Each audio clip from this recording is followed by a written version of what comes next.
नमस्कार, इमेज च्यानलको साप्ताहिक आर्थिक कार्यक्रम अर्थ र व्यापारमा स्वागत छ। सदाझैँ साताभरका आर्थिक गतिविधि, विशेष रिपोर्ट लगायतका सामग्री लिएर उपस्थित भएका छौँ। कार्यक्रम सुरु गरौँ यी सामग्रीबाट। वर्षौंदेखि घाटा देखाएर उपभोक्तामाथि ओइल निगमको अत्याचार जारी रहेको छ। इन्धनमा स्वचालित मूल्य प्रणाली देखाउने दाँत मात्र भएको छ। अन्तर्राष्ट्रिय बजारमा इन्धनको भाव ओह्रालो लाग्दा पनि एकादेशको घाटा देखाएर निगमले उपभोक्तामाथि अत्याचार गरिरहेको छ। सहकर्मी नवीना निरौलाको यो रिपोर्ट। 2027 सालमा सरकारको पूर्ण स्वामित्वमा स्थापना भएको निगम पेट्रोलियम पदार्थको आयात, ढुवानी, भण्डारण, वितरणको जिम्मेवारी लिएर काम गर्दै आएको संस्था हो। स्थापना भएदेखि नै अधिकांश समय घाटामा व्यापार गरिरहेको निगमको पछिल्लो तथ्याङ्क अनुसार 19 अर्ब घाटा छ। अन्तर्राष्ट्रिय बजारमा एक महिनामा 2 पटक मूल्य समायोजन भएर आउने पेट्रोलियम पदार्थको मूल्य पछिल्लो 4 पटकको अवस्थालाई हेर्दा 2 पटक बढेको र 2 पटक घटेको छ। पछिल्ला 2 पटक सामान्य मूल्य वृद्धि हुँदा नबढाएको निगमले डिसेम्बर 16 मा 6 रुपैयाँ 90 पैसा मूल्य घटेर आएको पेट्रोलको मूल्य 3 रुपैयाँ मात्र घटाएको छ।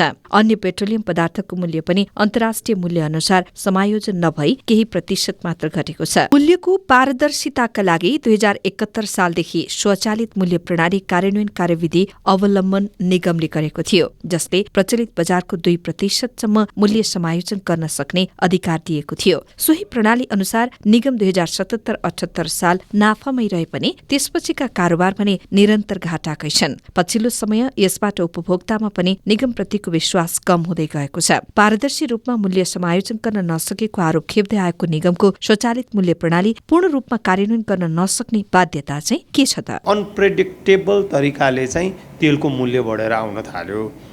हिजो 2 रुपैयाँ 3 रुपैयाँ बढ्दा घट्दाखेरिको लागि एउटा परिकल्पना गरेर बनाइएको त्यो जुन एउटा हाम्रो चाहिँ प्रणाली थियो, स्वचालित मूल्य प्रणाली कार्यान्वयन कार्यविधि भन्ने थियो, त्यसले अब काम गर्न सक्ने अवस्था भएन। एकैचोटि 16 रुपैयाँ 20 रुपैयाँसम्म बढेर आउने, 24 रुपैयाँसम्म बढेर आउने पनि हुन थाल्यो र तत्कालीन अवस्थामा निगम सञ्चालक समितिको निर्णय अनुसार 2 रुपैयाँ 3 रुपैयाँ 2 रुपैयाँ 3 रुपैयाँ 5 रुपैयाँसम्म चाहिँ मूल्य समायोजन भयो।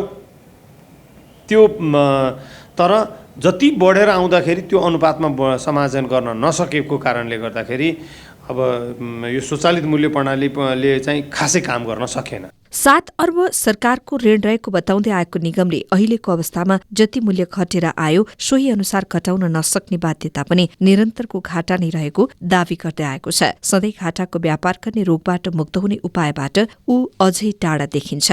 अहिले पनि हामीलाई 1 सिलिन्डर एलपीजीमा 277 रुपैयाँ घाटा छ।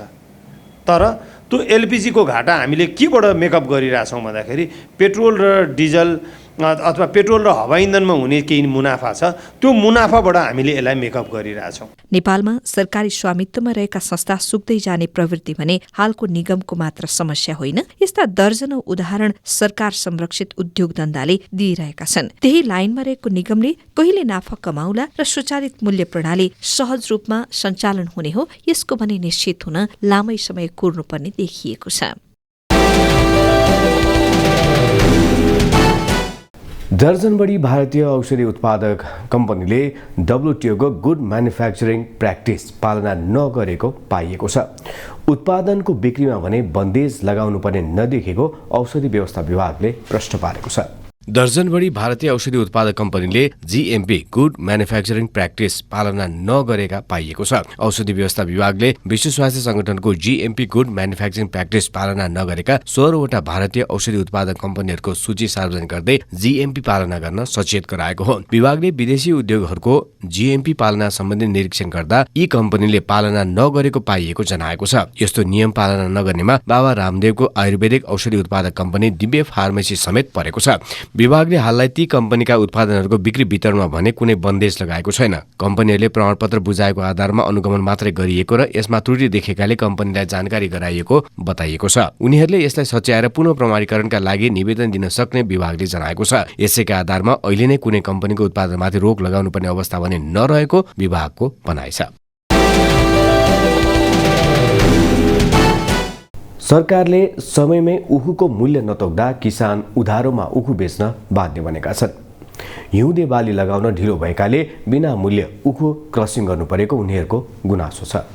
सरकारले समयमै उखुको मूल्य नतोक्दा उखु किसान मारमा परेका छन्। किसानले उखु क्रसिङ सुरु गरिसक्दा पनि सरकार मूल्य तोक्न अलमल गरिरहेको छ। उखु क्रसिङ सकेर हिउँदे बाली लगाउने चटारोमा रहेका किसान बिना मूल्य उखु क्रसिङ गर्न बाध्य भएका छन्। किसानले मङ्सिरको दोस्रो सातादेखि नै उखु क्रसिङ गर्न थालिसकेका सर्लाहीका उखु किसान राकेश यादवले बताउनुभयो। बारीमै उखु सुक्न थाल्ने अवस्था आएपछि बाध्य भएर बिना मूल्य किसानले चिनी मिलमा ढुवानी गर्न थालेको उहाँले बताउनुभयो। सरकारले गत वर्ष उखुको बिक्री मूल्य 590 रुपियाँ प्रति क्विन्टल तोकेको थियो, जसमा 520 रुपियाँ चिनी उद्योगीबाट र 70 रुपियाँ सरकारी अनुदान दिएको थियो। कृषि मन्त्रालयका अनुसार गत वर्ष अनुदान बापतको रकम साउनसम्म गरी 76 करोड रुपियाँ पठाएको थियो। यसपटक समयमै अनुदान बापतको रकम पठाउने तयारी भइरहेको मन्त्रालयका प्रवक्ता प्रकाश सञ्जयले जानकारी दिनुभयो। यसअघि 2077-78 मा उखुको बिक्री मूल्य 544 रुपियाँ 33 पैसा थियो। किसान प्रतिनिधिले भने पछिल्लो केही वर्षमा बढेको चिनीको मूल्यका आधारमा उखु किसानको उखुको मूल्य तोक्नुपर्ने माग गरिरहेका छन्। आर्थिक वर्ष 2077-78 मा नेपालमा 31,60,000 मेट्रिक टन उखु उत्पादन भएको मन्त्रालयले जनाएको छ।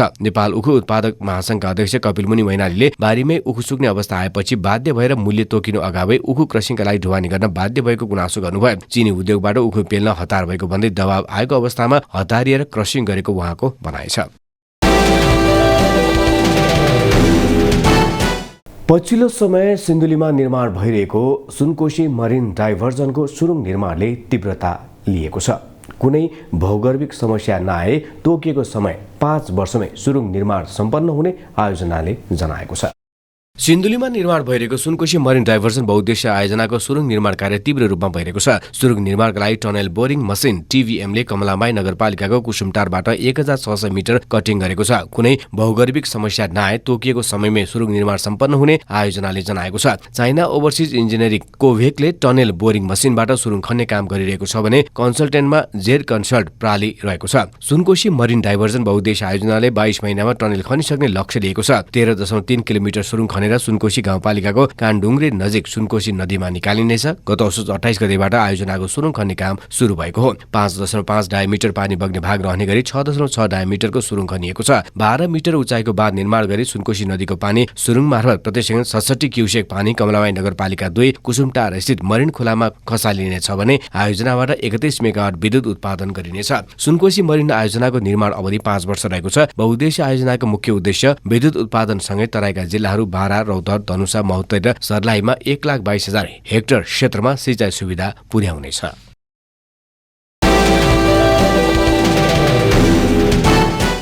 चालु आर्थिक वर्षको मङ्सिर अन्तिमसम्म 11 अर्ब 16 करोड बढीको विद्युत भारततर्फ निर्यात भएको छ। तर उत्पादन कम भएसँगै पछिल्लो समय भने भारततर्फको निर्यात बन्द भएको छ। चालु आर्थिक वर्षको पुस पहिलो सातासम्ममा 11 अर्ब 16 करोड बढी रुपैयाँको विद्युत भारततर्फ निर्यात भएको छ। देशभित्र खपत गरी अतिरिक्त भएको 1 अर्ब 35 करोड 77 लाख युनिट विद्युत नेपाल विद्युत प्राधिकरणले निर्यात गरी 11 अर्ब 16 करोड 30 लाख रुपियाँ आर्जन गरेको हो। प्राधिकरणले देशभित्र खपत गरी अतिरिक्त भएको वर्षायामको विद्युत 19 जेठ 2079 बाट Indian energy exchange limited IEX को डे अहेड बजारमा प्रतिस्पर्धा मार्फत बिक्री सुरु गरेको थियो। भारतसँगको विद्युत व्यापार भारतीय रुपियाँ भारूमा हुने भएकाले यस अवधिमा विद्युत बिक्रीबाट 6 अर्ब 97 करोड 69 लाख भारू नेपाल भित्रिएको छ। सुरुमा 2 वटा जलविद्युत केन्द्रबाट उत्पादित 39 मेगावाट विद्युतलाई स्रोत मानि दैनिक रूपमा IEX मा बिक्री सुरु गरिएको थियो। त्यसपछि 27 जेठबाट 6 वटा जलविद्युत केन्द्रबाट उत्पादित विद्युतलाई स्रोत मानि दैनिक रूपमा 364 मेगावाट भारतीय बजारमा प्रतिस्पर्धी दरमा बिक्री गरिएको थियो। चिसो बढ्दा काठमाडौँ उपत्यका लगायतको विद्युत माग बढेको तर खोला नालामा पानीको बहाव घट्दा नदी प्रवाहमा आधारित जलविद्युत केन्द्रहरूबाट उत्पादन कम भएसँगै विद्युत निर्यात भने बन्द भएको प्राधिकरणका कार्यकारी निर्देशक कुलमान घिसिङले जानकारी दिनुभएको छ।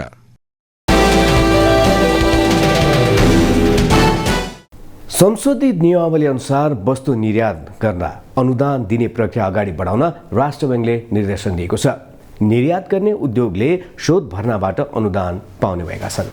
नेपाल राष्ट्र बैंकले निर्यातमा अनुदान प्रदान गर्ने सम्बन्धी दोस्रो संशोधन कार्यविधि 2079 अनुसार सिमेन्ट, क्लिङ्कर लगायत वस्तु निर्यात गर्दा अनुदान दिने प्रक्रिया अगाडि बढाउन निर्देशन दिएको छ। नेपाल सरकारले कार्यविधि संशोधन गरे अनुसार सिमेन्ट, डन्डी लगायत वस्तु निर्यातमा दिइने अनुदानका लागि सम्बन्धित निकायलाई केन्द्रीय बैंकले परिपत्र जारी गरेको छ। सरकारले चालु वर्षको बजेटमा सरकारले थप 6 वस्तुको निर्यातमा अनुदान दिने व्यवस्था गरेको थियो। सोही अनुसार निर्यातमा अनुदान प्रदान गर्ने सम्बन्धी कार्यविधिको दोस्रो संशोधन गर्दै सरकारले 8% सम्म अनुदान दिने मन्त्री परिषदले स्वीकृत गरेर राजपत्रमा छापिसकेको छ।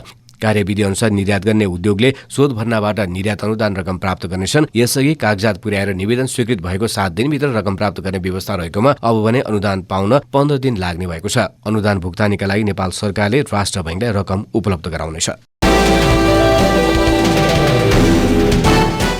10वटै औद्योगिक क्षेत्रका उद्योगी भाडा वृद्धिको विरोधमा आन्दोलित भएका छन्। मागमा समर्थन जनाएको नेपाल उद्योग वाणिज्य महासंघका उपाध्यक्ष श्रेष्ठ राज्यको प्रष्ट उद्योग मैत्री नीति नै नभएको गुनासो गर्नुहुन्छ। देशभित्र सञ्चालनमा रहेका 10वटा औद्योगिक क्षेत्रको जग्गाको भाडा बढाइको विषयमा असहमत हुँदै औद्योगिक क्षेत्रका उद्योगीहरू पछिल्लो समय आन्दोलित छन्। भाडा बढाउँदा कुनै वैज्ञानिक मापदण्ड र तरिका अवलम्बन नगरेको भन्दै औद्योगिक क्षेत्रका उद्योगीहरू आन्दोलित भएका हुन्। औद्योगिक क्षेत्र व्यवस्थापन लिमिटेडले 2075 साल साउन 1 गतेदेखिको भाडा तिर्नुपर्ने भन्दै उद्योगहरूमा बिल पठाउन थालेका छन्। तर उद्योगहरूले कुनै पनि बिल भुक्तानी नगर्ने बताएका छन्। करिब 9 वर्ष लामो औद्योगिक व्यवस्थापन र औद्योगिक क्षेत्रमा सञ्चालनमा रहेका उद्योगहरूको बीचको विवाद राज्यले अहिलेसम्म समाधान गर्न सकेको छैन। औद्योगिक क्षेत्रभित्र रहेका उद्योगमा गरेको भाडा वृद्धि तत्काल खारेज गर्न राखेको मागलाई नेपाल उद्योग वाणिज्य महासंघले समर्थन गरेको छ। औद्योगिक क्षेत्र व्यवस्थापन लिमिटेडले 2071 सालमा 800% औद्योगिक क्षेत्रभित्र रहेका उद्योगमा गरेको भाडा वृद्धि तत्काल खारेज गर्नुपर्ने मागलाई महासंघले समर्थन गरेको हो। महासंघले औद्योगिक क्षेत्र व्यवस्थापनको जिम्मा गुठीका आधारमा औद्योगिक क्षेत्रमा सञ्चालनमा रहेका उद्योगलाई नै दिन समेत माग गरेको छ। महासंघका उपाध्यक्ष दिनेश श्रेष्ठले औद्योगिक क्षेत्र व्यवस्थापन लिमिटेडले एकतर्फी रूपमा गरेको भाडा वृद्धिको निर्णय तत्काल फिर्ता गर्नुपर्ने बताउनुभयो। उहाँले औद्योगिक क्षेत्र स्थापनादेखि सञ्चालनमा रहेका औद्योगिक क्षेत्रका उद्योगहरू भाडा वृद्धि लगायतका कारण चल्न नसक्नुमा राज्यको उद्योग मैत्री स्पष्ट नीति नहुनु रहेको बताउनुभयो। उपाध्यक्ष श्रेष्ठले सरकारले उद्योग भनेर कराएर मात्र बस्ने गरेको तर उद्योग मैत्री वातावरण भने नबनाएको आरोप समेत लगाउनुभयो। औद्योगिक क्षेत्र विकास गर्ने हो भनेदेखि जग्गा सबभन्दा ठुलो फ्याक्टर हो। त्यसमा जति सक्यो राज्यले सुविधाजनक रूपमा उपलब्ध गरायो भनेदेखि हाम्रो उत्पादन लागत कम हुन्छ, हामी विदेशी सामानसँग प्रतिस्पर्धा गर्न सक्छौँ। अब अहिले जुन तरिकाले उहाँहरूले एकतर्फी रूपमा बहाल बढाउन खोज्नु भएको छ त्यसको हामी विरोध गर्छौँ र यसको लागि हामी एकैपल्ट व्यक्त गर्दछौँ भन्दै लङ टर्मसम्म यो समस्या निराकरणको लागि उद्योग मन्त्रालय र हामी बसेर यसलाई गुठीमा सञ्चालन गर्नको लागि व्यवस्था होस्। कार्यक्रम अर्थ र व्यापारमा अब पालो भएको छ व्यावसायिक विश्रामको।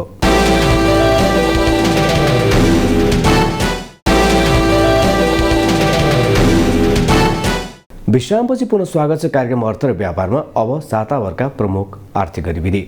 उद्योग वाणिज्य तथा आपूर्ति मन्त्री दिलेन्द्र प्रसाद बडुले उद्योग क्षेत्रमा देखिएका समस्या समाधान गर्न सरकार तयार रहेको बताउनु भएको छ। नेपाल ट्रेड युनियन कंग्रेसले ललितपुरमा आयोजना गरेको कार्यक्रममा मन्त्री बडुले उद्योग क्षेत्रमा देखिएका नीतिगत तथा अन्य समस्या समाधान गर्न सरकार तयार रहेको बताउनु भएको हो। उहाँले पछिल्लो समय मुलुकको अर्थतन्त्र सुधार गर्न समस्या भएको बताउनुभयो। उहाँले सरकारले मुलुकको आयात तथा निर्यातलाई सन्तुलनमा ल्याउन कोसिस गरिरहेको बताउनुभयो। मन्त्री बडुले मुलुकभित्रै औद्योगिक वातावरण बनाएर रोजगारी र उत्पादन बढाउन आवश्यक रहेको पनि बताउनुभयो। अहिले मुलुकको अर्थतन्त्रलाई सुधार्ने नै हो, मुलुकको आयात निर्यातको सन्तुलनमा ल्याउने कोसिस गर्ने हो र मुलुकमा रोजगारी बढाउने हो, प्रोडक्सन बढाउने हो, उत्पादन बढाउने हो र त्यसका निमित्त राम्रो रिलेसनसिप इन्डस्ट्रिजभित्र र डेमोक्रेटिक रिलेसनसिप बनिराखेका छौँ है।